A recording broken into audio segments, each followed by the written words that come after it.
So, your uncle. What's wrong with him? He's possessed. As in the devil? Something like that. He says a dark man is following him, watching him at all times. What do you make of it? It's nonsense, of course, but I'd be lying if I said it didn't bother me. You see, it runs in my family. Possession? No, detective. Deteriorating melancholy. Practically every member of the Hartwood family is driven mad before they grow old.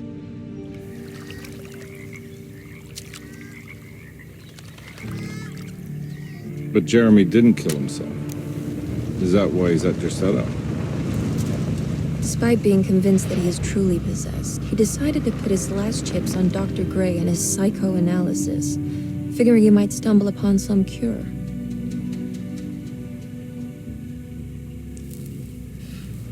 You mentioned the letter. I received a disturbing letter from Jeremy accusing the staff and all the other patients of being involved in some cult. And now they're also out to get him. Could it be real? Or is it all just in his head? It's a story he tells himself, Mr. Carnby. Anything to avoid the truth. Which is? That we're all terribly insignificant. That people mean so very little to one another. That there is no one out to get Jeremy Hartwood because he isn't worth getting. Here we are.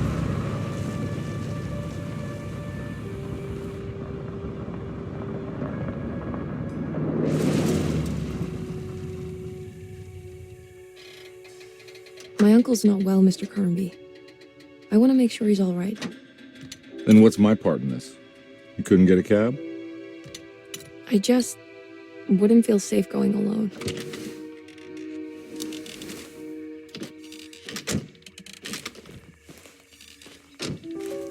Did you bring a gun? Yeah. You think it'll actually come to that? No. But you might need to wave it around depending on how agreeable the staff will be. What exactly are we gonna do when we find Jeremy? I don't know. Let's just find him first.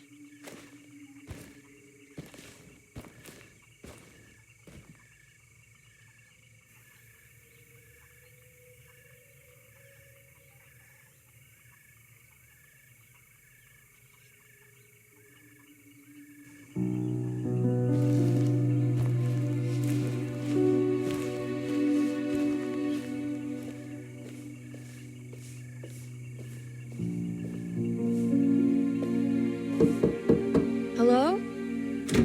Hello? Looks abandoned. It can't be. There has to be someone around. Wait here. I'll go around back.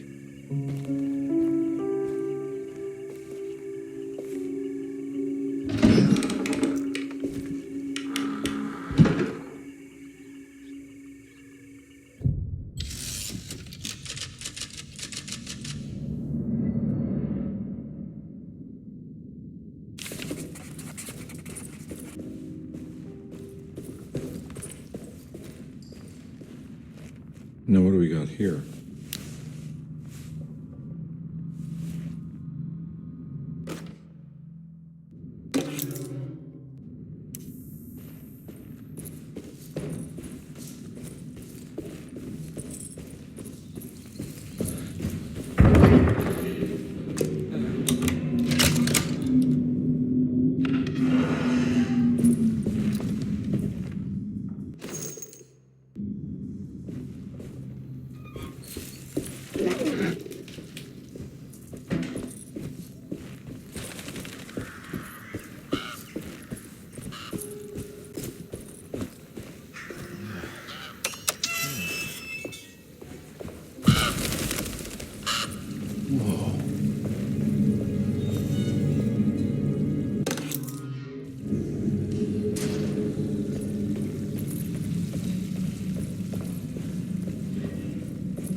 Don't mind if I do.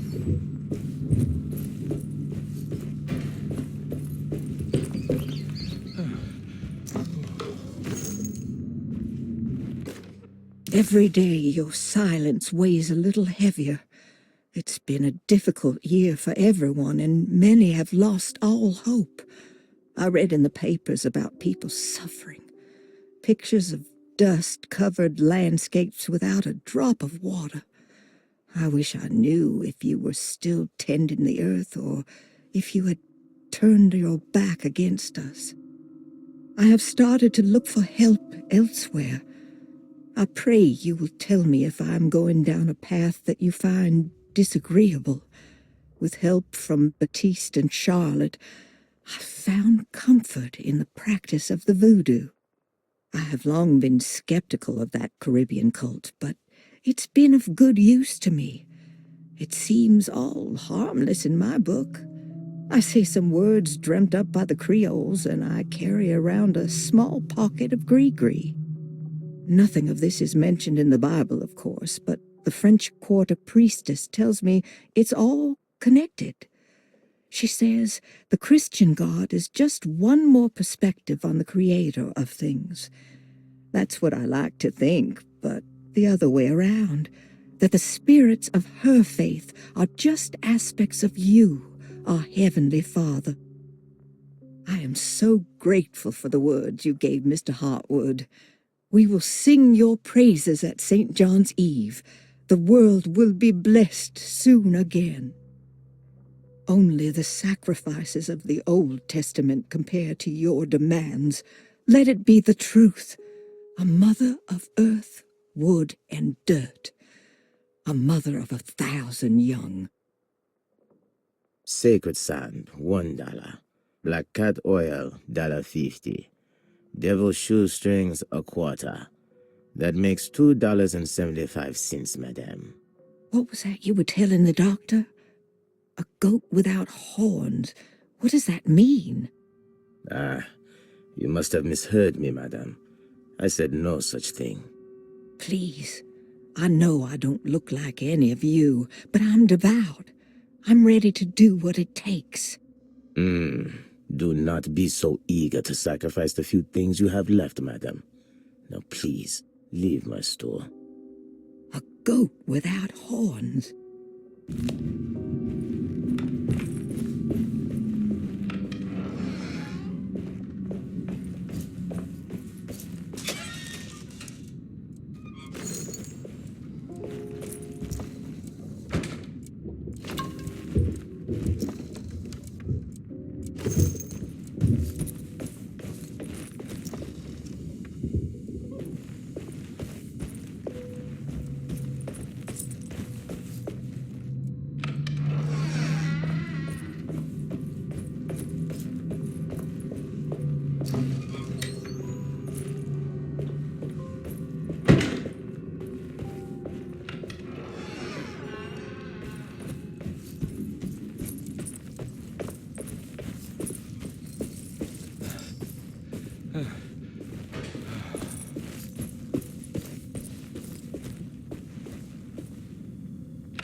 Please do not touch the boiler. It is working after all. While the sabotage has caused a leak, only the decorative plate has been completely ruined. Let's wait for Mr. Chance to turn up and he can take a look at the leak. Mr. Waits.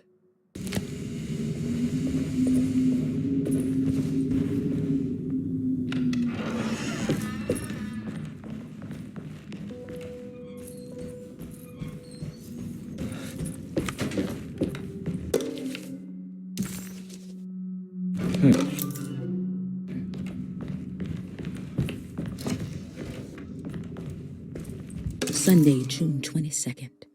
I spent all day looking for Jeremy. I should have cared for the others, but I'm scared that he will do something irreversible. Cassandra is upset that I didn't give her the latest shipment of pain medication that Waits brought from the post office yesterday. I would have given it to her, but the company didn't send a new key this time around, so the box is just sitting there on my desk. They must have figured we had plenty of their gimmicky keys by now.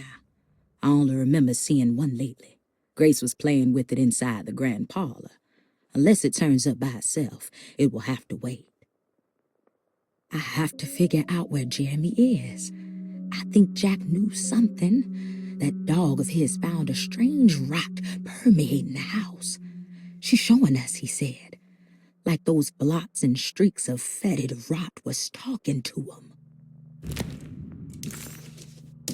Louisiana State Board of Private Investigator Examiners grants the following license to Edward Carnby, Decatur Street, New Orleans.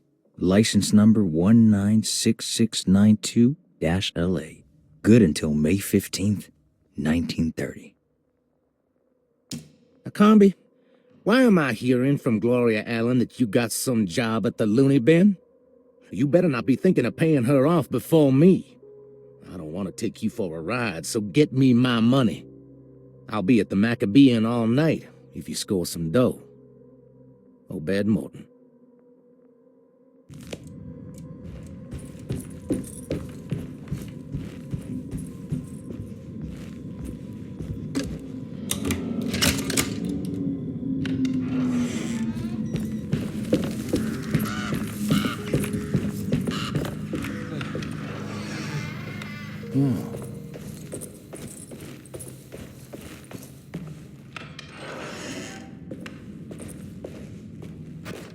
The Great Depression. President Hoover raises tariffs on over 20,000 imported goods in an act to protect American labor.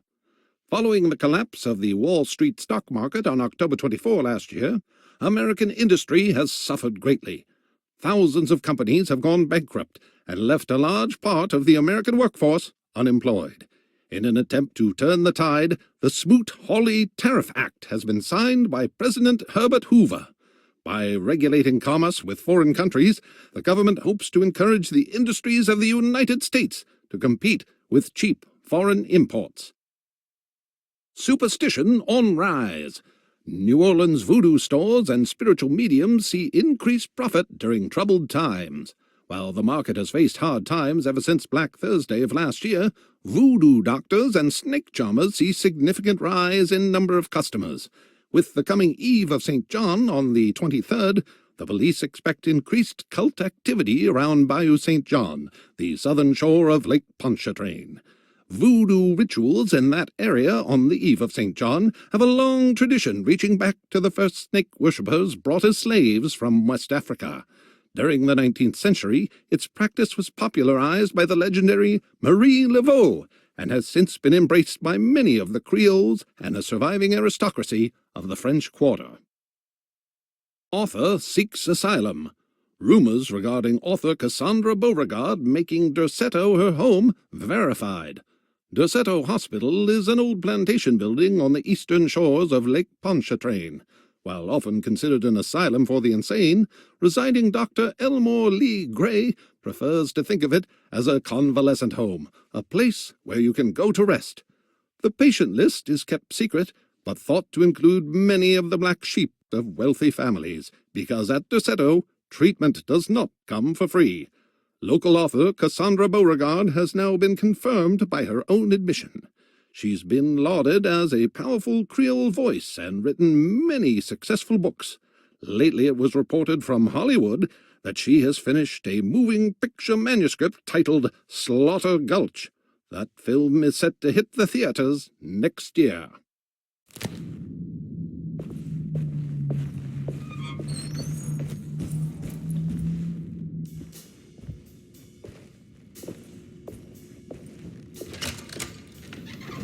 Thanks. What are you doing? Who are you? Whoa, pardon me, excuse me. My name is Edward Carnby, private investigator. I hope you don't mind we let ourselves inside. I do mind. This is private property. You can't just barge in here. I'm sorry about all this, but I'm looking for my uncle. It's urgent, and no one was answering the door. We can't hear you knocking anymore. None of us can. Who is your uncle, darling? Jeremy. Am I right? She has that Hartwood gloom, doesn't she? That's right. I'm Emily Hartwood. I just came to make sure my uncle is all right. Well, he is unavailable right now. You will have to come back another day. Unavailable how? Is he sleeping? We can wait. He's lost. Don't I know you from somewhere? Who's your man again, Miss Hartwood? My name's Edward Carnby, private investigator. Splendid. Enough, all of you. Get back to your rooms. McCarthy, keep your eyes on the child. And you two, please leave immediately. Look, we're not here to cause any trouble. Just let us see the old man, satisfy the curiosity of my client here, and we'll be off. Jeremy has gone missing. There's no need to worry, but it might be some time before he turns up. The whole staff is looking for him. What? He ran off? I don't have time for any of this. Please, come back tomorrow. All right, in that case, we'll just wait in his room. You don't mind, do you? It's upstairs, right? Wait, you can't. Don't worry, we'll be discreet. In the corridor. It's the first door on your left. I'll tell Dr. Gray you're here. Excellent. Thank you, madam.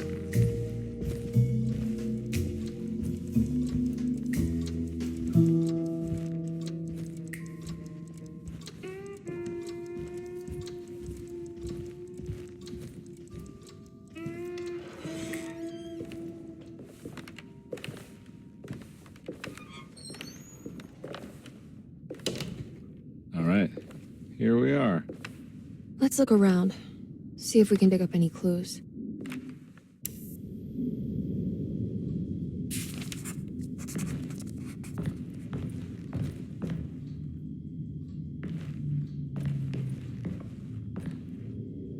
Anything important I should look out for? Did he keep a diary? Not that I know of, but it wouldn't surprise me.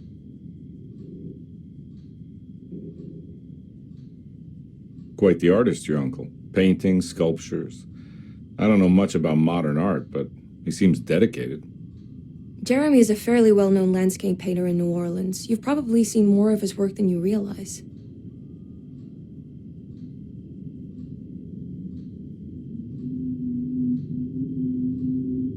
We should go talk to the doctor that the housekeeper mentioned. Dr. Gray? I suppose. Let's just do a little more digging first, okay? Sure, no rush.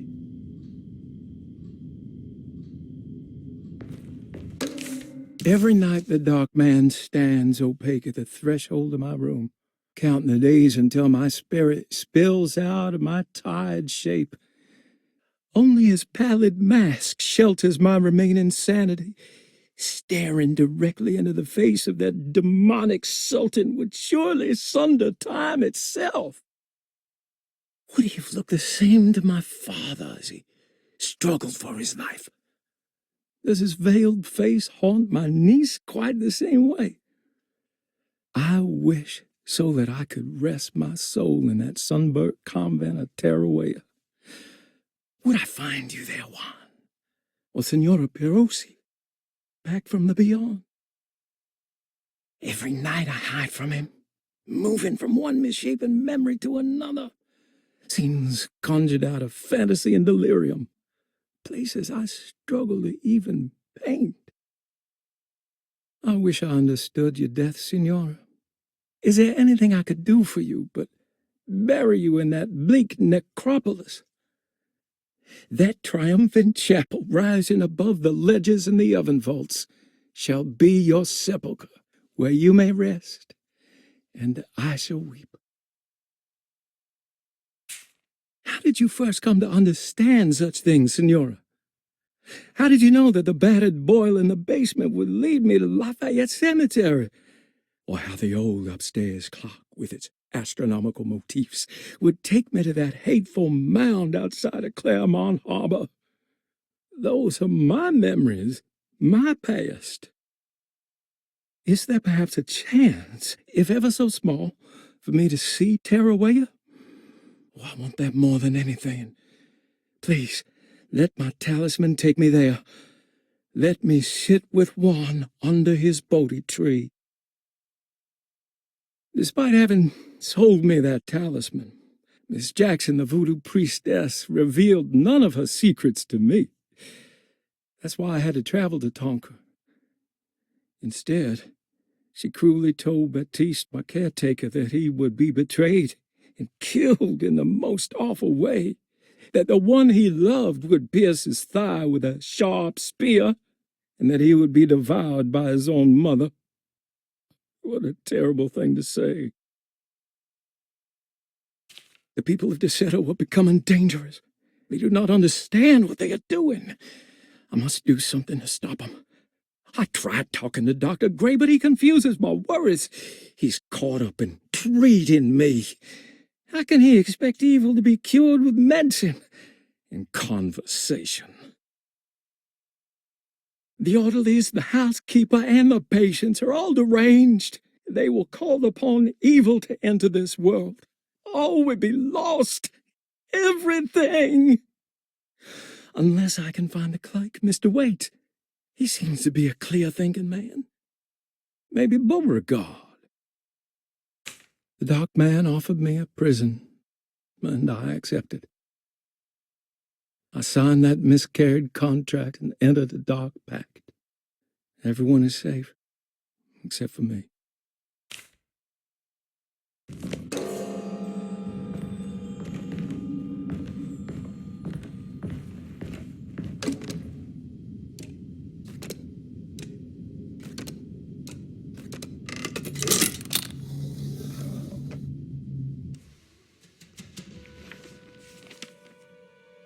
Hey, you know anything about this? Looks like some sort of talisman. No, I don't. Oh, help me out here, will you?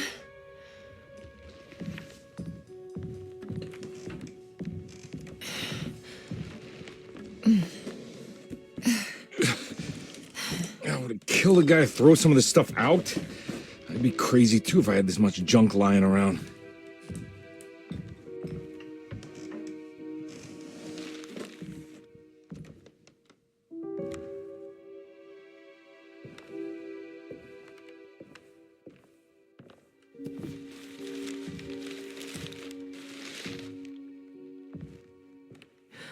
Oh, wow.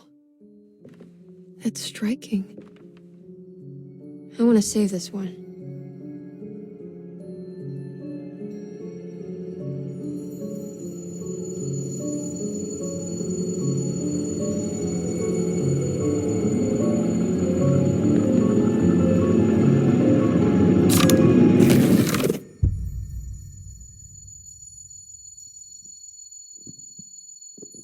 All right, come on.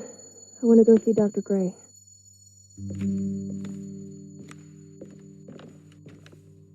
Come on, let's go. Yeah, I'm coming.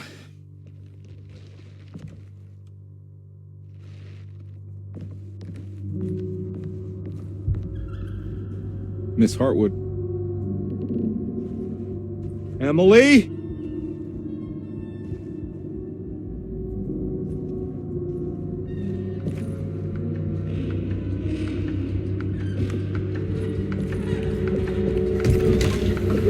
What the hell is going on?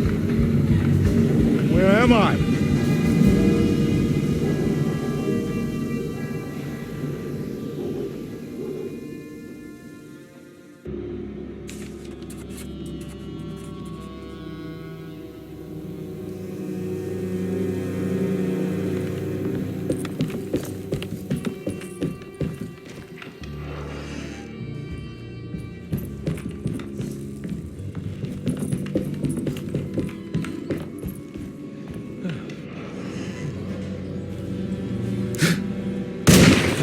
Yeah.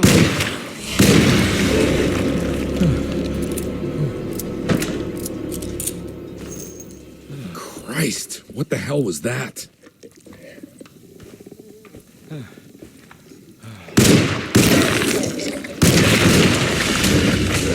Ah!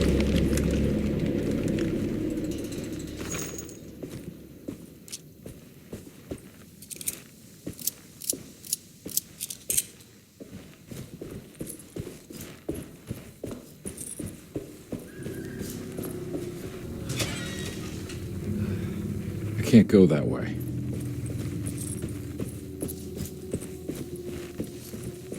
What the hell is going on?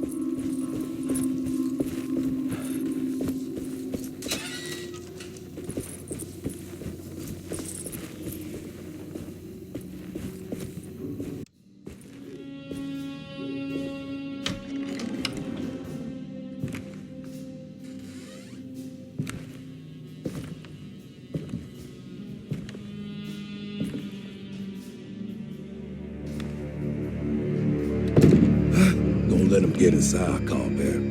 They're not the good kind.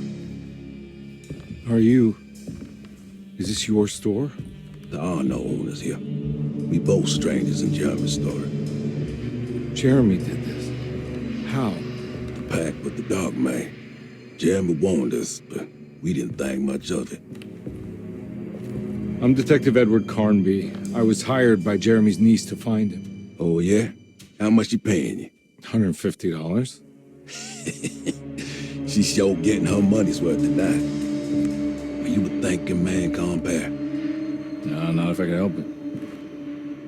You know, I think Jeremy's hiding in a way we can't find him. He has this juju necklace that guides him. The talisman? That's right. It's some magic charm he got from Miss Jackson down the street. The voodoo priestess? You know surprising things, compare. Yeah, the Mama Loa. Here, take the key.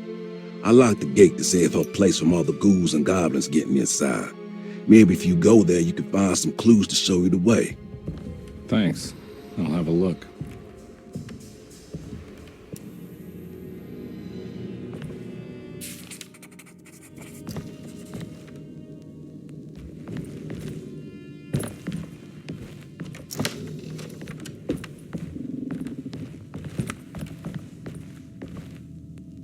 You want to come along? Nah, I'm gonna stay here for a while.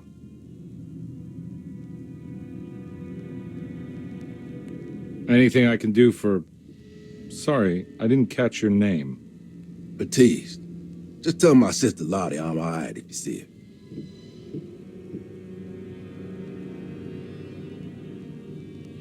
All right, I'm heading out. Be careful out there.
Miss Jackson's seance parlor.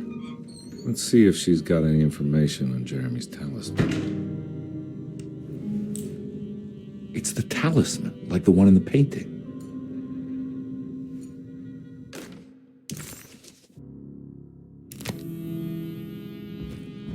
I think it's meant for the talisman.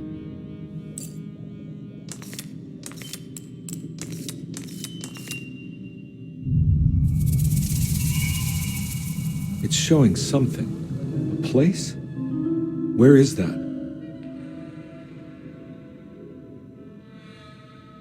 Huh.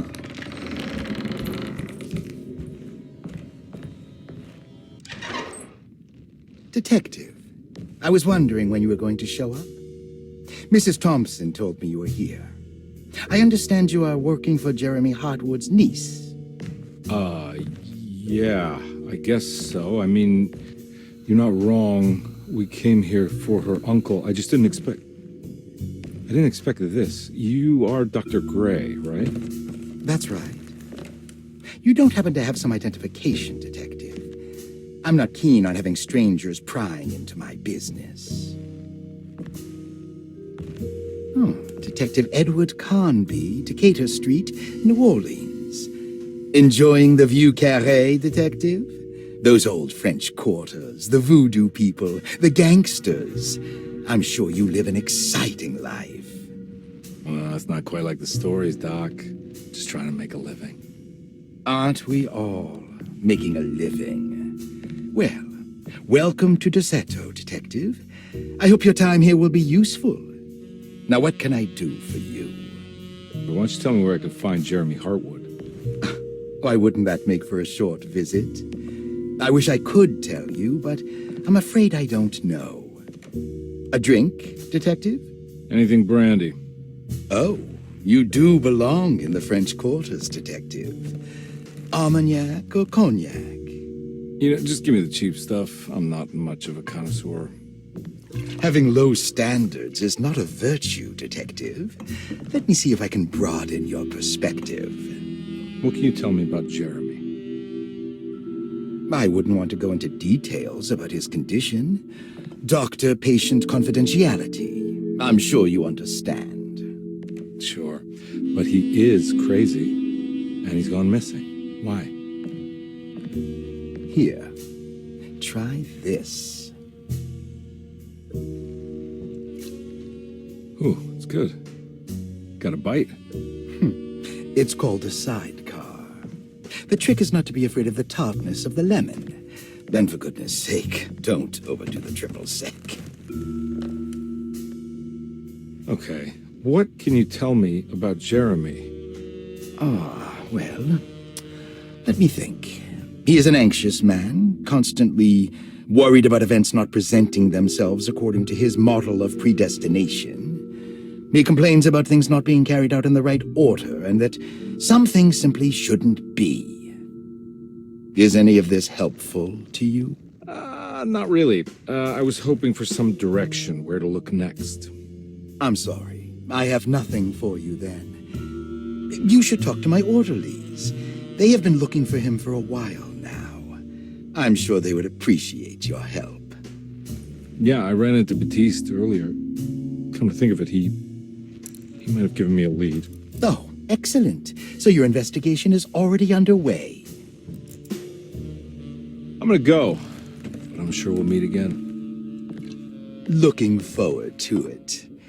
Safe returns.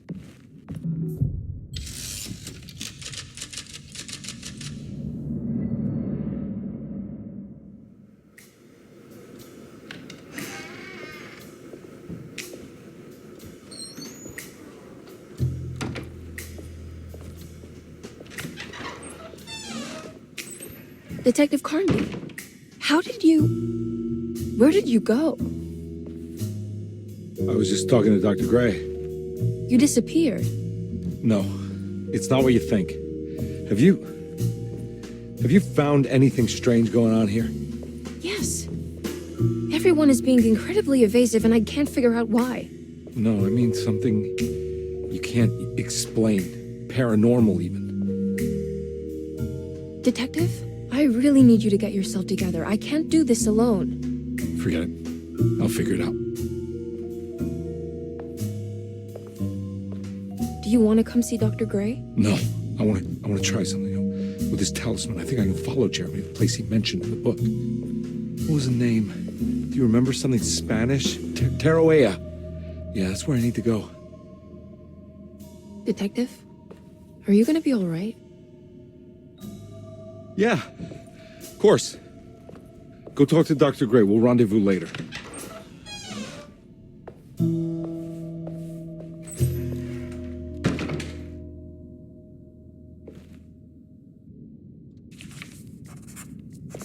This talisman brought me back from the French Quarter in the blink of an eye.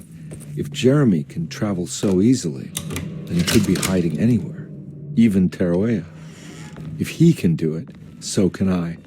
I just need to figure out how the talisman works. Paul, you're right about the plates on the boiler and the clock. They have been sabotaged, and I think I know who did it. They have something to do with Jeremy's episodes and how he seems to disappear at night. Right now, it's important that you keep an eye out for any of the pieces.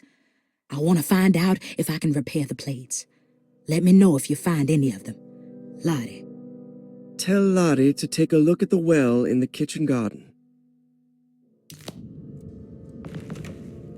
Saw your notice in the boiler room. You should know Mr. Chance won't be coming back. I got no business being in there myself, but you can take a valve from the wine cellar if you want to try to stop the steam pouring out. Be careful.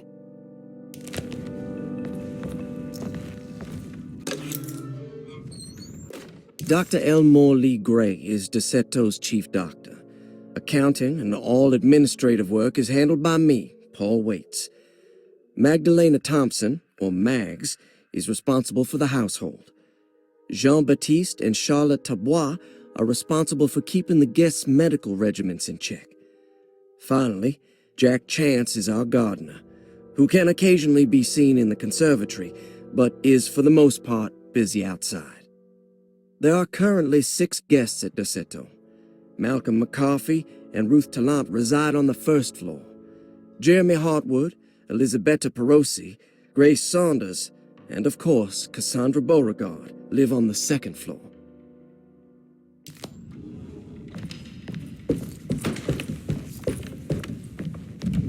There's no way I can get into this thing. Better leave it alone.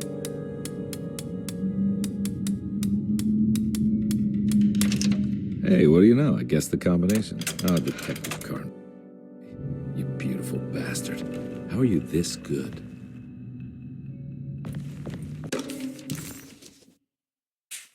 Cassandra Beauregard, the beloved author. Very exciting, isn't it? What do you want to put down for reason for admission?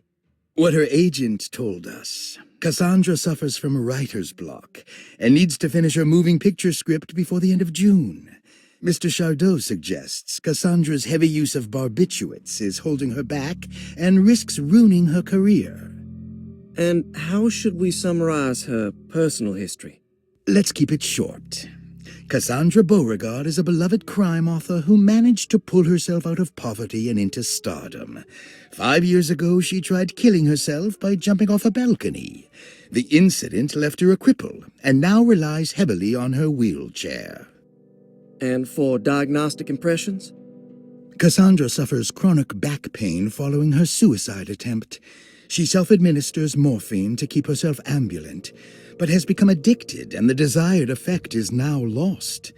The drug abuse clouds her mind, and she is unable to focus on real life. To save herself from this insight, she instead makes up stories to fill out the gaps in her own thought process, resembling the Korsakoff syndrome. Oh, bravo, Doctor. How will you treat her?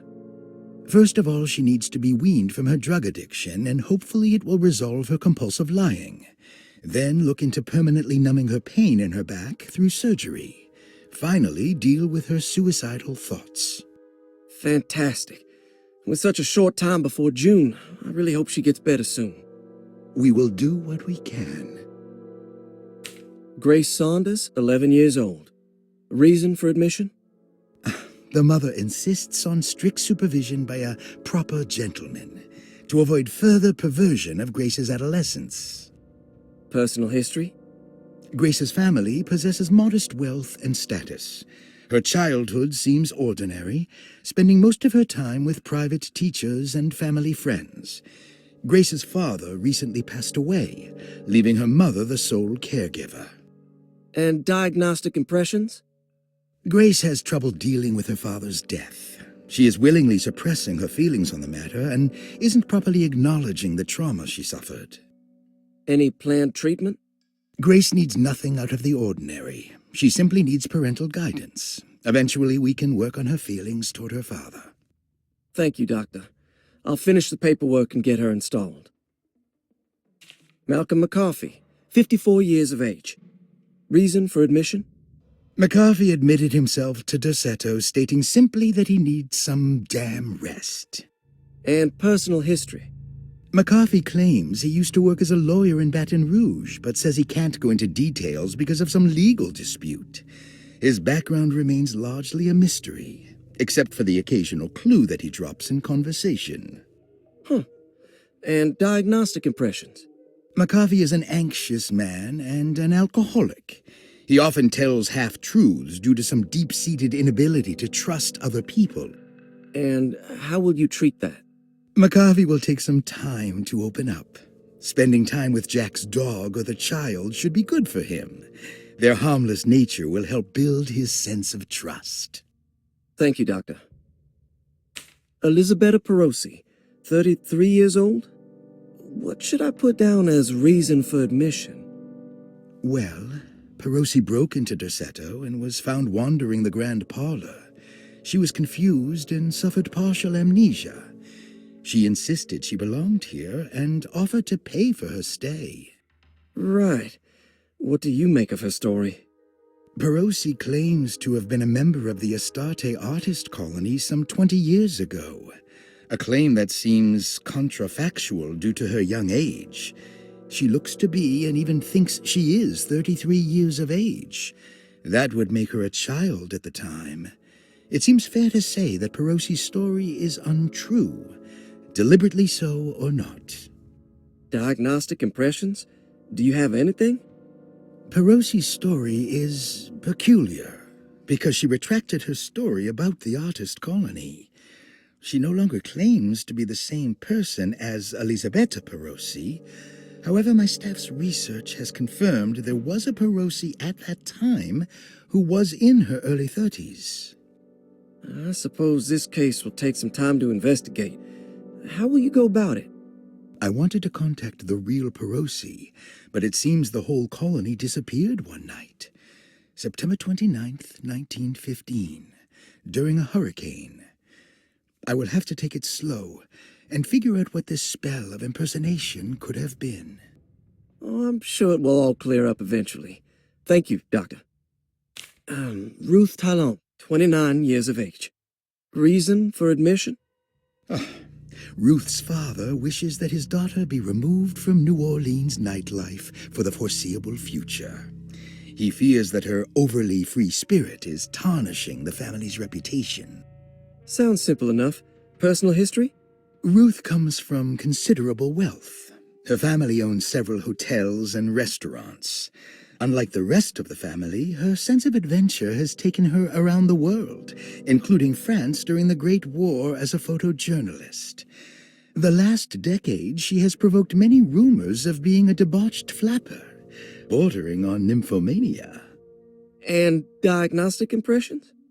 Despite her father's frivolous reasons for her to be admitted, Ruth does seem to provide an interesting case. She is refreshingly open and doesn't shy away from talking about her life during the war or her continuous celebration after returning to the States. She is admittedly a sexual deviant and feels no remorse. And her treatment plan? Simply staying at Derceto should do wonders for Ruth. If not, at least for her family's reputation.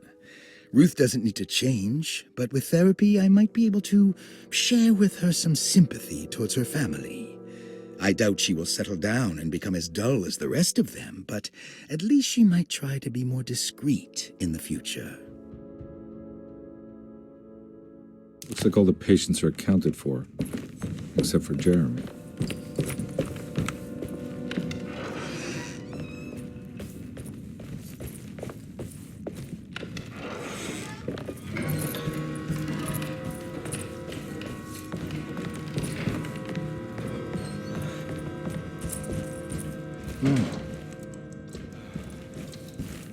It's stained. Looks like some kind of rot. This must be the clock that Jeremy wrote about in the commonplace book. Yeah, sorry, Detective. Didn't mean to obstruct justice or anything. That's fine. You know, I'm kind of busy with my own case of a missing person. I was wondering if you seen Grace, girl about yay high. I can't say that I have. Why are you asking? Well, I'm looking for her. Is she in trouble? No. She's just hiding somewhere. But we can't have a rascal like that running around unchecked at a time like this, you understand? Well, I haven't seen her. Well, let me know if you find her. I'll be around. I'll keep an eye out for your man, Jeremy. You scratch my back, detective, and I'll scratch yours.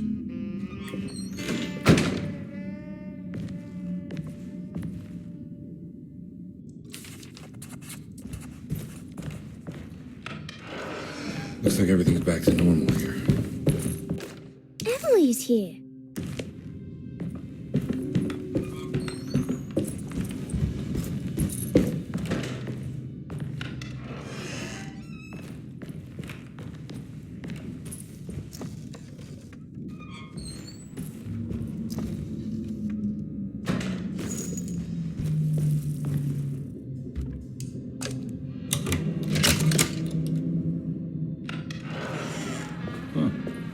Eccentric.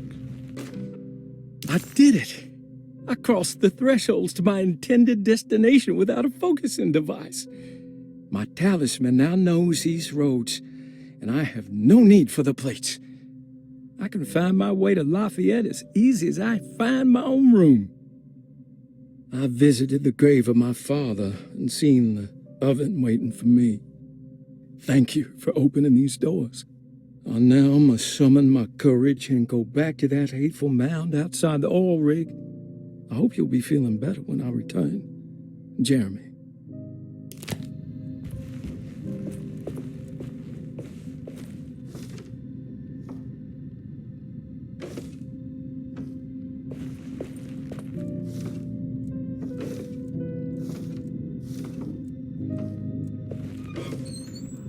These paintings got some grim-looking rot on them.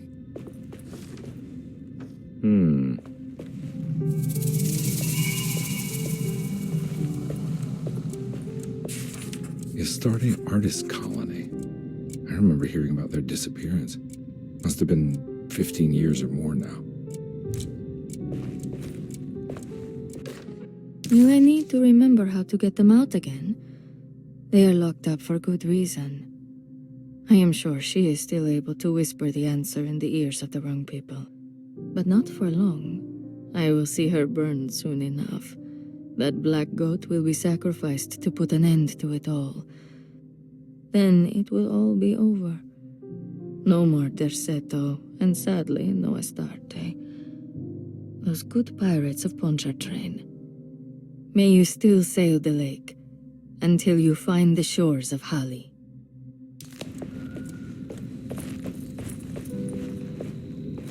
What are these symbols? Looks like alchemy, or star constellations.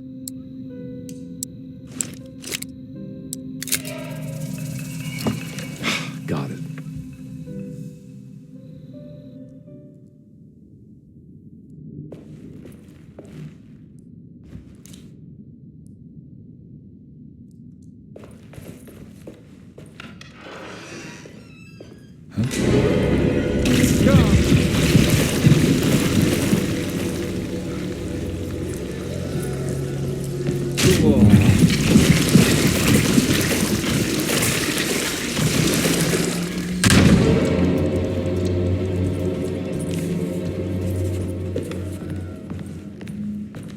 What happened? Everything's normal again?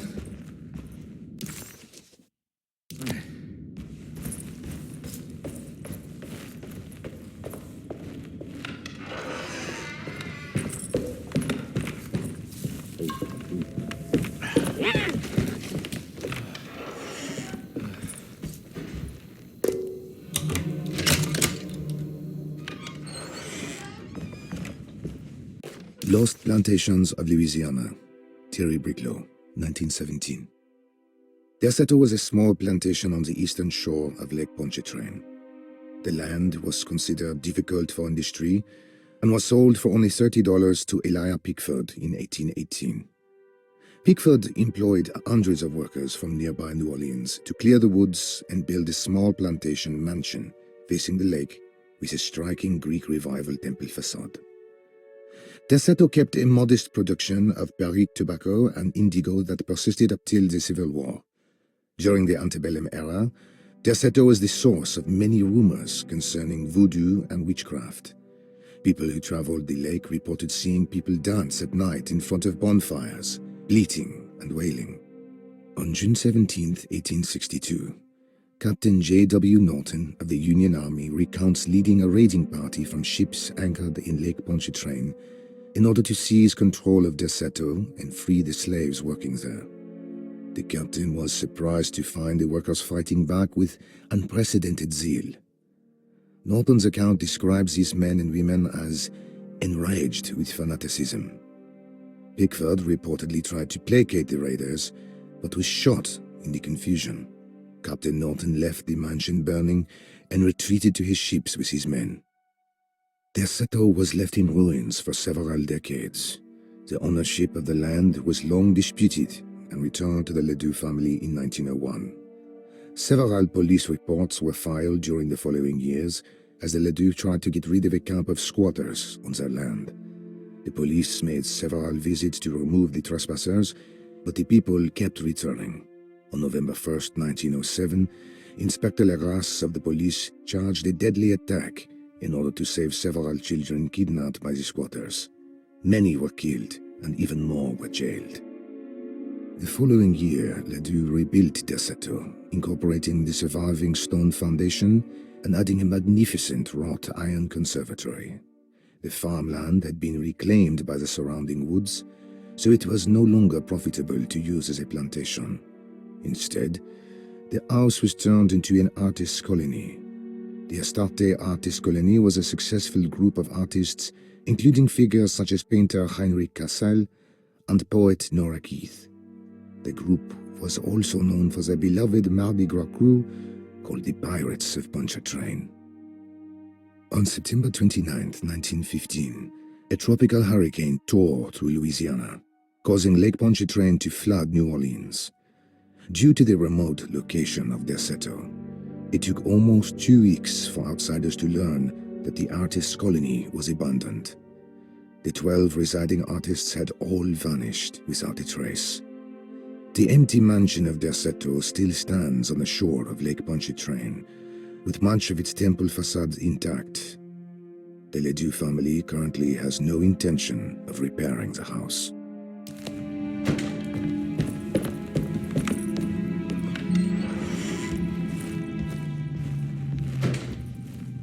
Now we're talking.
God.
Mr. Waits. I saw a piece of the plate that Liza broke. I think she's been hiding them. She's not very good at it. She just chucked it into the little room with all the tools behind the boiler. I left it there. I didn't want to embarrass her by picking it up while she was looking. We went upstairs instead and played backgammon. I let her win, because she's so unhappy.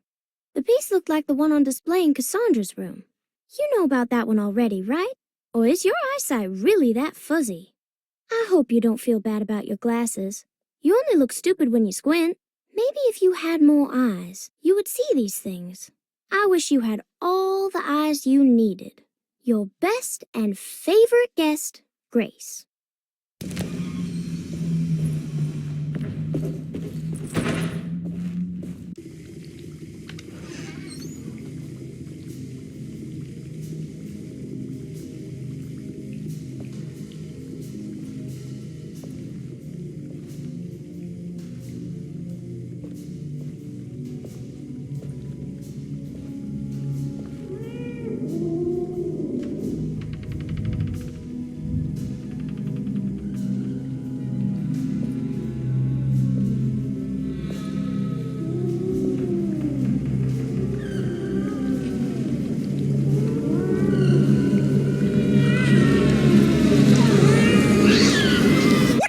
In my kitchen.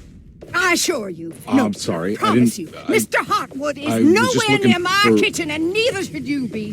Don't make me kick you out of this house. Sorry. Now get out. Yeah.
Looks like the plate that held the talisman. I think I've seen this somewhere.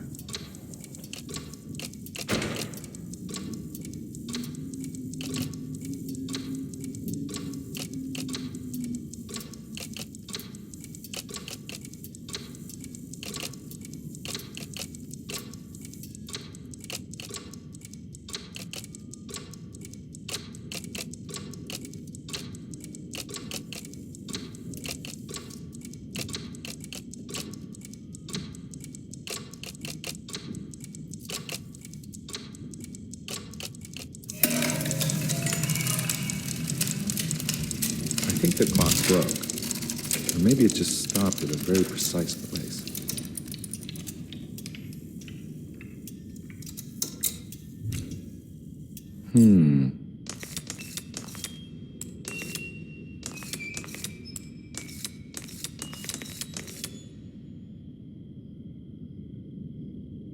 There's a picture in the black glass. It's showing me something.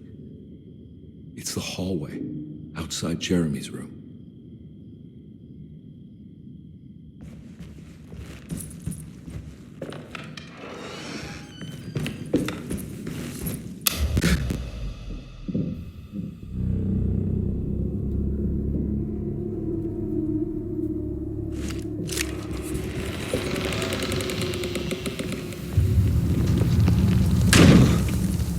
I made it. I entered another one of Jeremy's memories.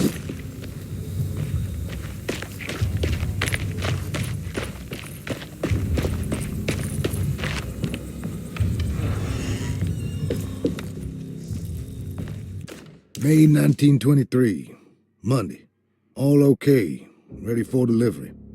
Maintenance, oil pump must be serviced. Any tampering causes large spills unless properly forestalled. Tuesday, shipment delayed but delivered. Maintenance, service bridge close to broken. Wednesday, prospectors reluctantly agreed to show the burial mound to Mr. Hartwood, a painter, who read about our finds in the papers. He means to return tomorrow and try to find a way inside. Thursday, Mr. Hartwood's efforts delayed. The workers seemed nervous about his presence. Hartwood promised not to return to the compound. Instead, he has taken up an offer by L'Officier, the riverboat captain, who means to pilot him to the site tomorrow morning. Hopefully that's the end, and work can resume. Maintenance. Bridge from the oil tower to the bayou has collapsed. Sabotage suspected. This is the devil that guides us now. Huh.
Got it.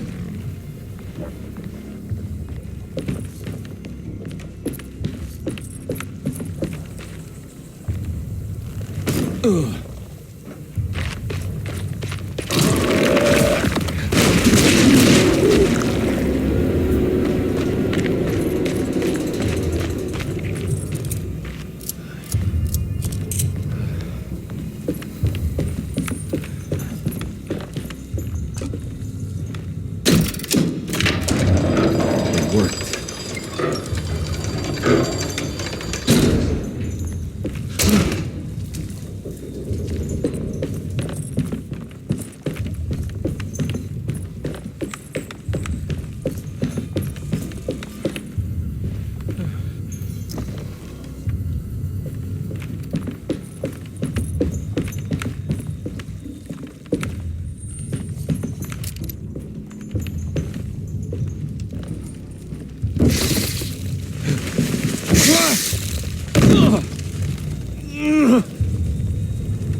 Pretty weak.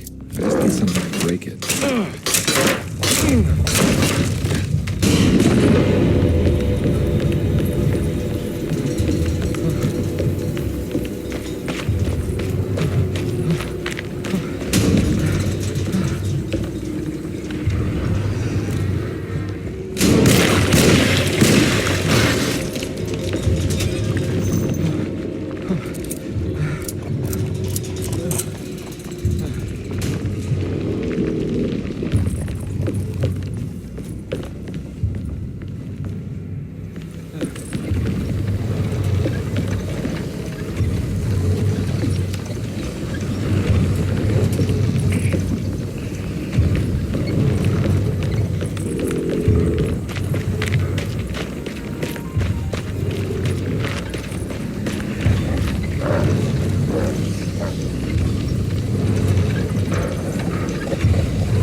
get to the other side.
Fall to your death and go up in flames.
It's the hateful mound Jeremy talked about in his book.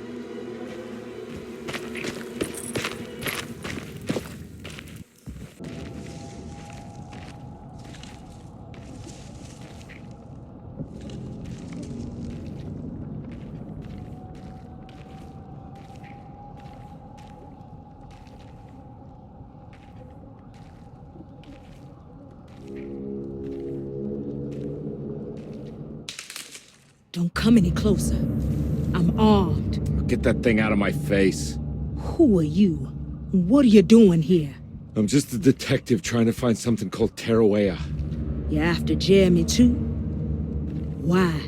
I'm working for his niece. She wants to make sure he's all right. He might be unharmed, but far from all right. He's a curse upon Derceto. Here we go again. What?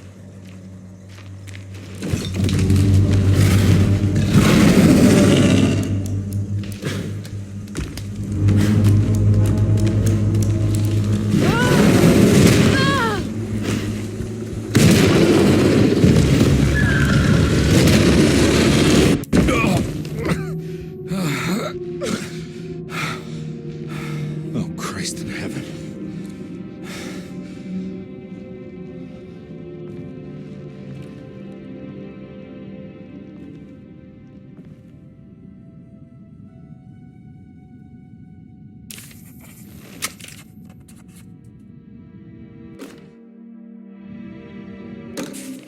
Reflections on the Power of the Verb in Certain Texts by Juan Luis Jorge. To act is in itself divine. Even the slightest movement of our hand is evidence of our soul in motion.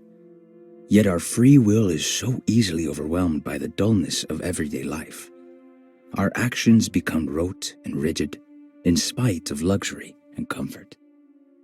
True divinity is found in the choice of leaving the stage where we all perform. People who discover this freedom unexpectedly will be struck by the terror of this revelation and become paralyzed, or worse, turn to suicide.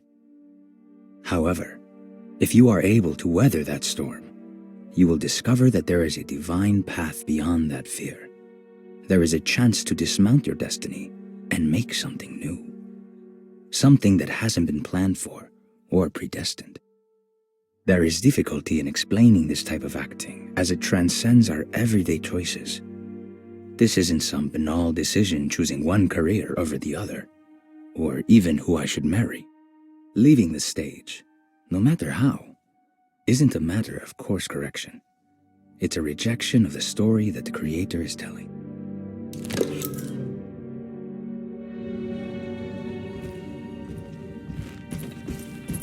It's wedged shut. It worked.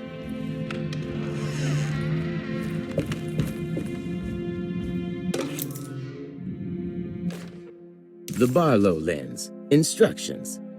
To double the magnification of your telescope, simply fit this Barlow lens to your instrument.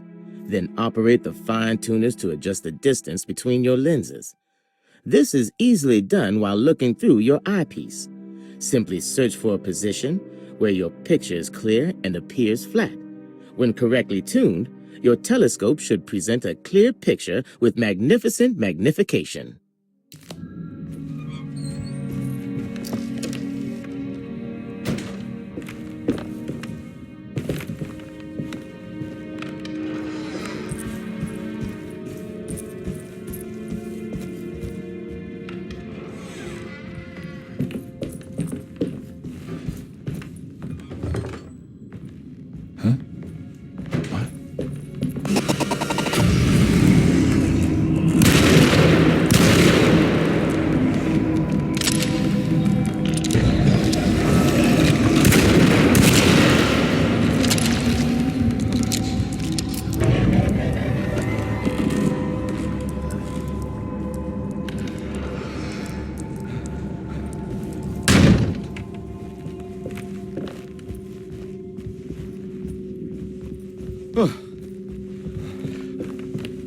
It's wedged shut. It worked.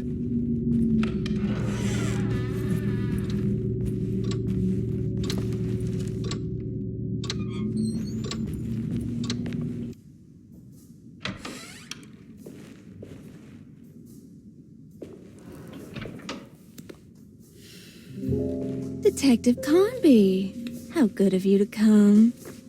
Let me pour you a drink. What happened here? This place looks like it was hit by a bomb. Welcome to the madhouse, Detective. Thanks. Did the ceiling just collapse? I heard it was something in the attic, something that was supposed to happen but didn't. How that could have such consequences is beyond me. The truth is, I don't know why the room looks like this. But I bet your friend Jeremy does. You know where I could find him? Oh, somewhere in his past, I suppose. He keeps going on about that mysterious dark man. I think he is hiding from him. Or maybe he's with him. I can't really keep up. I don't worry much. Take a look around this room. You may think it looks spectacularly devastated, but I just think it's finally found its stride. It fits perfectly with the state of this place and its loonies. The same goes for the nonsense with Jeremy. In my eyes, we finally managed to match the wild ride inside all of us. Well, I'm happy you find the evening so harmonious. I hope you don't mind me setting things right. Jeremy's business, that is. This room looks beyond my capabilities. Good luck, Detective. Hope to see you again soon. Yeah. Evening, miss.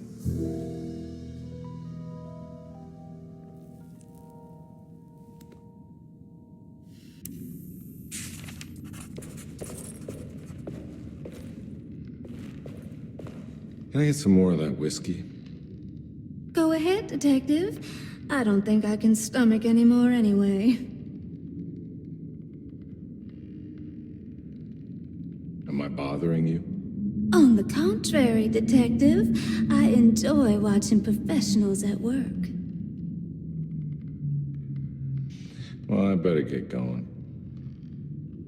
Bye now, Detective. Don't take any wooden nickels.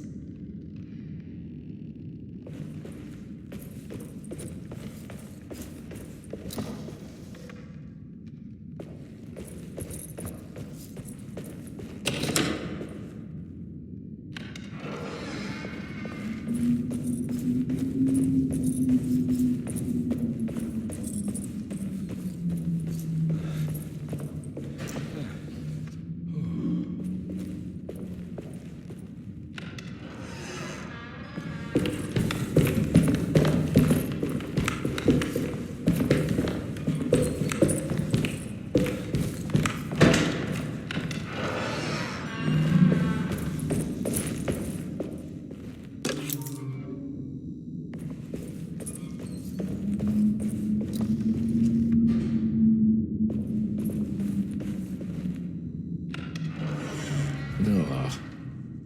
There's more of that aggressive rot. On the commonplace of evil, there lies virtue and stark irreverence, careless thoughts of luminous indifference.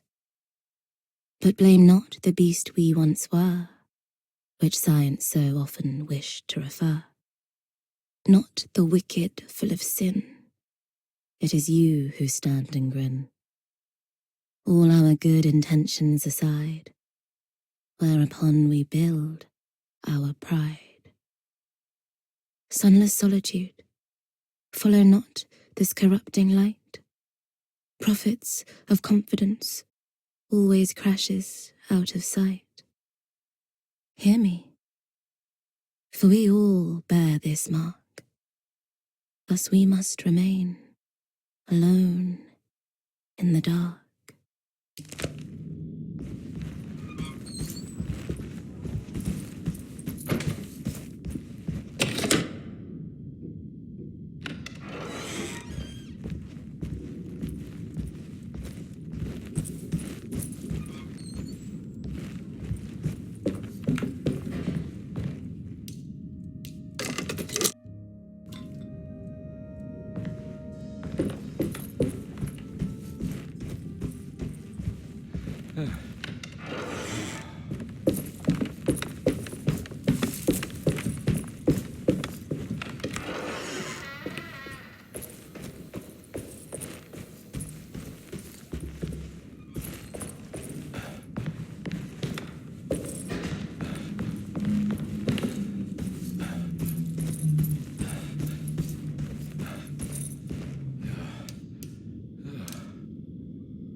It worked.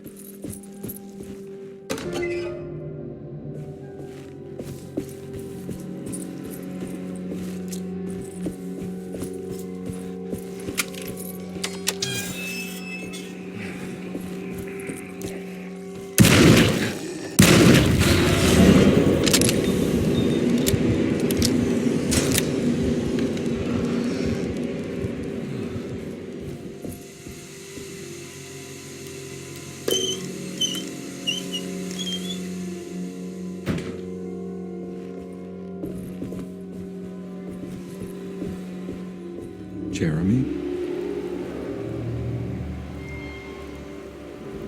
What the hell is going on?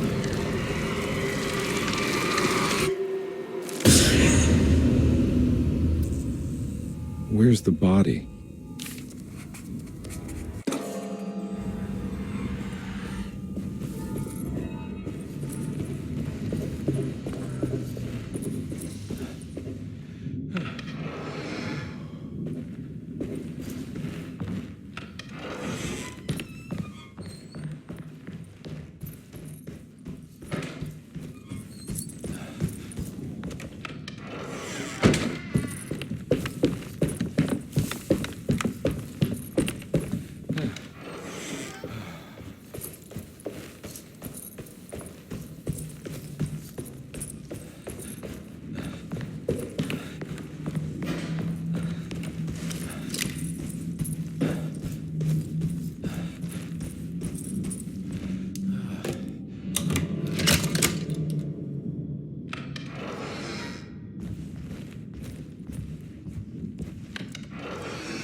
This must be that kid's room. Why does she seem so familiar?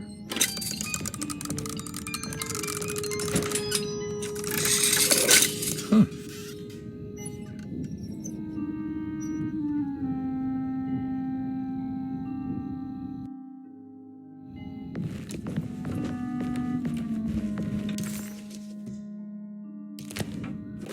Don't you worry, Grace.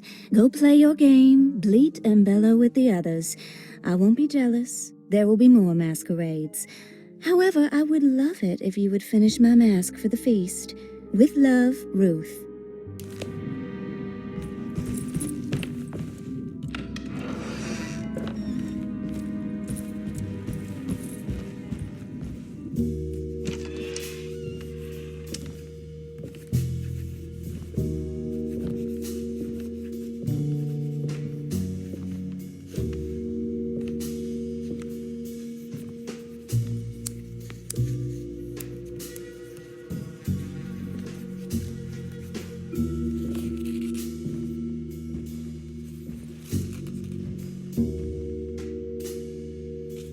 What you got there? You drawing something? Nothing special. I'm just bored. Do I know you from somewhere? I remember you, Mr. Carnby. From where? Don't touch that. Cassandra wouldn't like it. She wouldn't like it at all. Do you know where she is? I'd rather not talk about it. It makes me upset. Besides, she'll be back after the Feast of St. John. You think? Yup. It's all on the page, Mr. Carnby. And many of them that sleep in the dust of the earth shall awake, some to everlasting life, and some to shame and everlasting contempt. All right. I'm gonna go now, if that's okay. I don't like to stay too long in the same place. Mr. McCoffey might find me. Hey. Is he mean to you? Not everyone needs to be saved, Mr. Carnby. You should know that by now.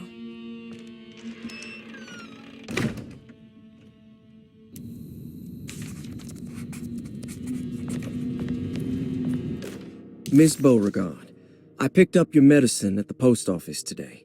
As you understand, it needs to be administered by the orderlies for your safety. I have put the box in Lottie's room for now, and I'm sure she will find you as soon as possible. Mr. Waits.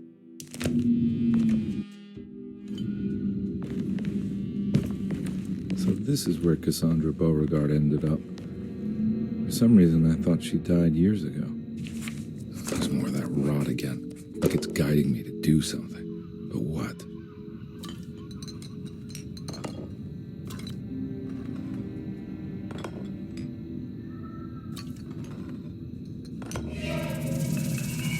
The rot made the shape of a snake. There must be something important to find here. Maybe it has something to do with the numbers on the labels.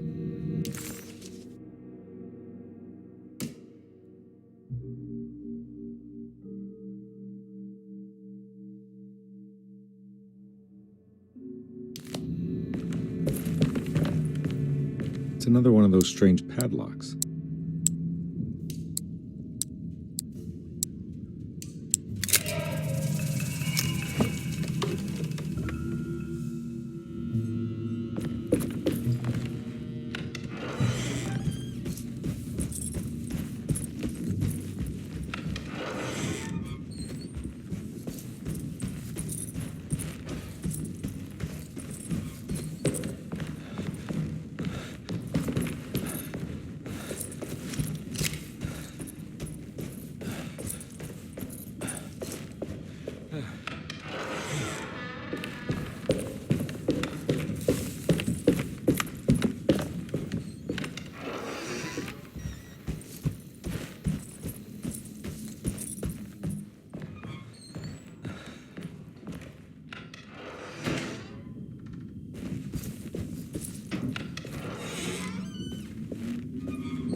Another plate for the talisman. Like the other one, it's broken and missing some pieces.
Be a way to another one of Jeremy's memories.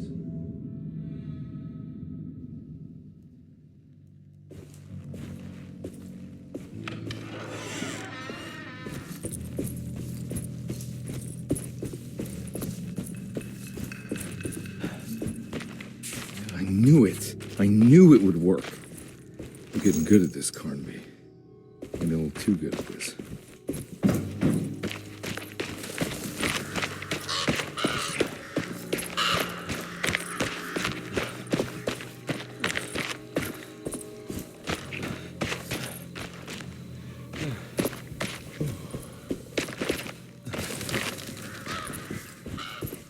Hartwood's family crypt. Emily's family must have deeper roots in New Orleans than I thought. I figured she was a Yankee like me.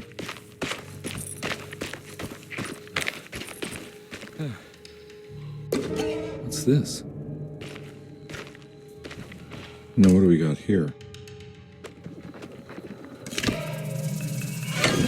Got it.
Thank God that's over.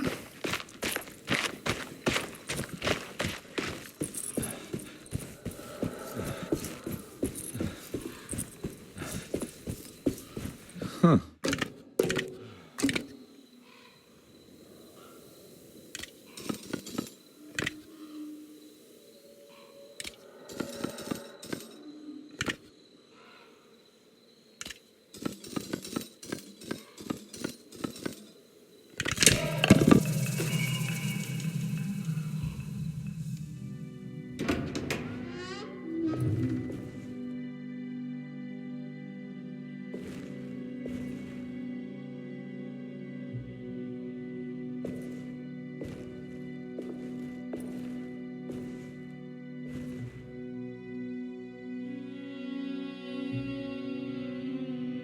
Please don't touch her.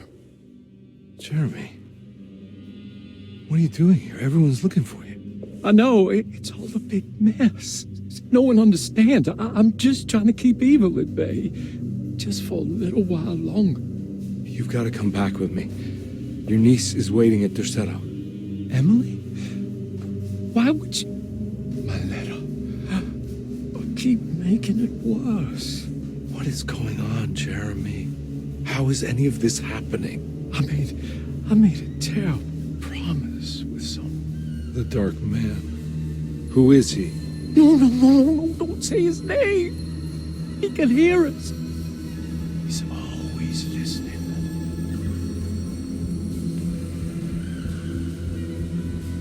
Jeremy, I need to understand what is going on. I promised him everything. When the sun rises, I will be chained in his sunken desert temple for an eternity. But at least the evil about to awaken in Derceto won't harm anyone outside of that cursed place. You're acting crazy, Jeremy. I want to help. There's nothing you can do. And what's all the business about Tarawea? Why did you want to go there? Well, I can't go there. Not allowed. But you wanted to. Can I go? Tell me, will it help me to break your pact? Is there something there that would help? Why would you give me hope? That's so cruel. Okay, sounds like we're onto something here. What should I... Look out! Behind you! Run! Don't let him take you!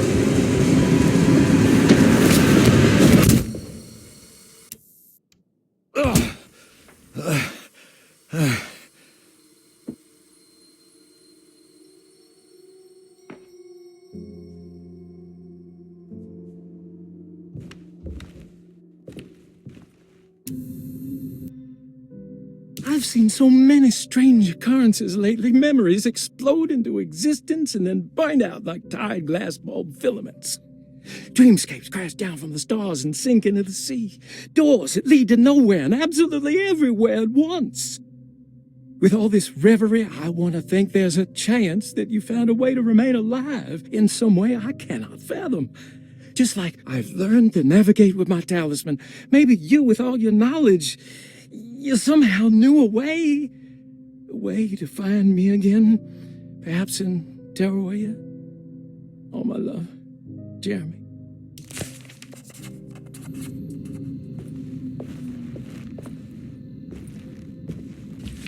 She's dead. No matter how she died, she looks peaceful now. The Astarte Artist Colony. I remember hearing about their disappearance. Must have been 15 years or more now.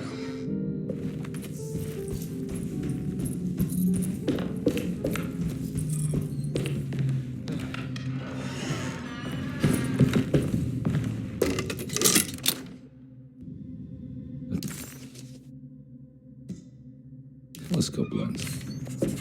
Why would he lock that up?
Whoa.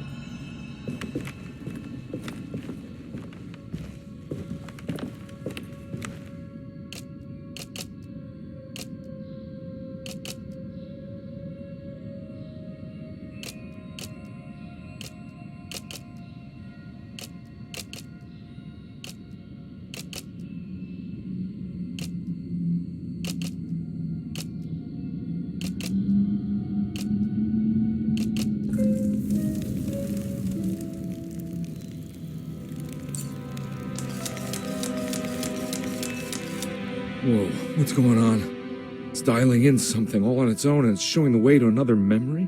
Where is that?